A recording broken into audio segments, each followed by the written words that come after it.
Yo, what's going on people? It's your boy Huncho back at you again with another video. So we've got to head back over to Manchester and Greater Manchester to cover this next story where it's recently seen 4 men sentenced for their roles in a string of robberies and attacks, which has led to 3 of them receiving custodial sentences. And believe it or not, the last incident that took place, a grandma was said to have helped out the victims of these attacks by intervening. So the 4 men in question would be 18-year-old Zeyn Badat, 18-year-old Tighe, 19-year-old Nathan Jones-Lowe, and 20-year-old Ryan Lavelle. So this all started on the 23rd of April 2019, where it was said that Zeyn, who was 16 at the time, was a part of a group of youths who were hanging around in the grounds of Bury Parish Church.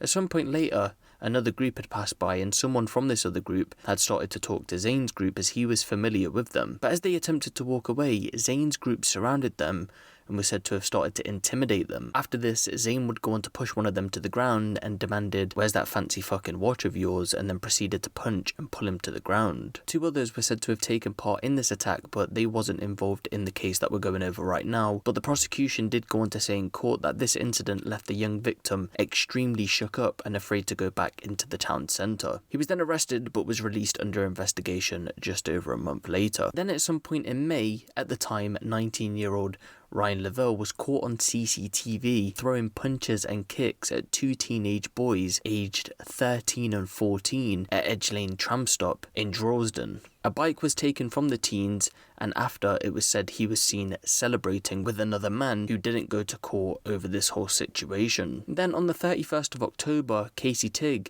and Nathan Jones-Lowe committed 3 robberies in the city centre, all within hours of each other. The first one happened at around 8:30 PM. It was said that a 15-year-old boy and 2 of his friends had left Primark when Casey approached them. He asked the 15-year-old boy where he was from, and he replied he was from Stady Bridge. Casey would go on to say that he had beef with people from there but still appeared friendly. Soon after, he would search the boy's pockets, and to this the 15-year-old boy would call out for help. He then went on to threaten to slash his face if he didn't quieten down, and he was then separated from his 2 friends and was taken down Fountain Street, where he was attacked by Casey, who left him with the bloody nose and stole his wallet. Hours later, at around 1 AM, a university student was walking home after a night out in the city centre and was approached by Casey. He went on to ask him for money for the bus home, and the student replied saying, "Bruv, if I had any money, I wouldn't be walking." Casey was said to have took exception to being called bruv before demanding that he wanted the student's wallet and also demanded that he empty his pockets. After denying his demand, he was then punched by someone who was with Casey, who again wasn't taken to court over this situation, and then the student's phone and wallet was taken from him. Minutes later,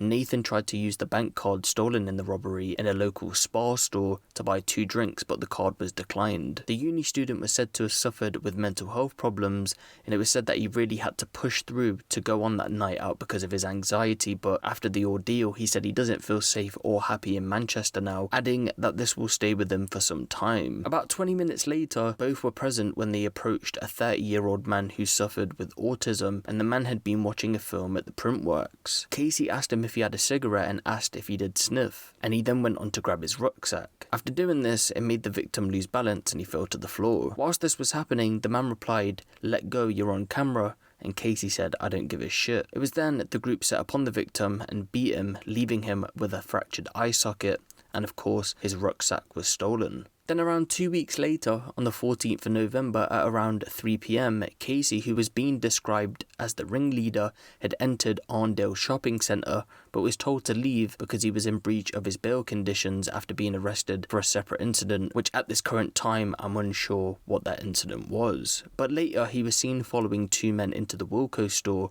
with Zeyn and Ryan, where he went on to shout oi to them. They ignored it at first, but Ryan went on to ask them where they were from. One of them said he was from Droylsden, and Ryan told him that one of his friends had been jumped there and asked him who he chilled with, and then proceeded to demand that he hand over his D-squared cap and phone, adding that if he didn't, he would stab him in the face. Zeyn is then seen grabbing one of their caps, and to this, the boy is seen pushing Zeyn back, but then the boy is pushed back himself by Zeyn to the ground, and he was stamped on 3 times.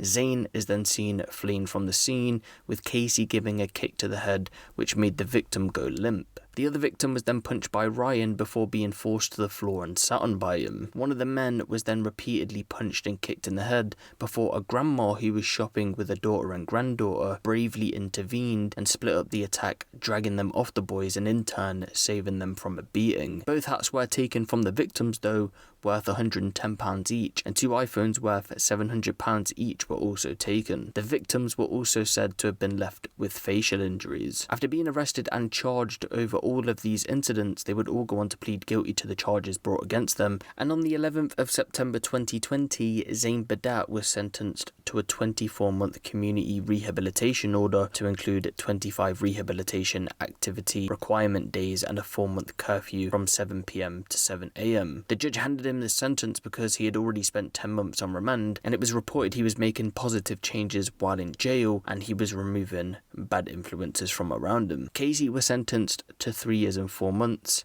Nathan was sentenced to 2 years and 2 months, and Ryan was sentenced to 3 years. Now this is what I'm taking away from this story. It seems as if these guys were always going for vulnerable people. I mean, one person literally had autism and the other had serious mental health conditions, so if that's not saying anything, then I don't know what is. And the fact that they robbed and beat up children as well just really goes to show what kind of people they are. Imagine being that much of a degenerate that you think it's okay for one to rob and beat up innocent people, but for two to do that to children. These people really need to take a long hard look at themselves and where they are in life right now, because one day they're probably going to end up doing this to the wrong person and it's not going to be a pretty sight for them. Now I just want to give a shout out to the grandma, whoever she is. Big up yourself. Her name isn't out there in the news or anything, so I can't shout her out by name, but again, nothing but big ups to her because she helped these boys out and put herself out there to protect complete strangers. But yeah, let me know what you guys think of this in the comment section below. Give the video a little like, and if you want the latest drill, street and music news out of the UK, be sure to hit the subscribe button and the notification bell. It's been your boy Huncho, and I'm out.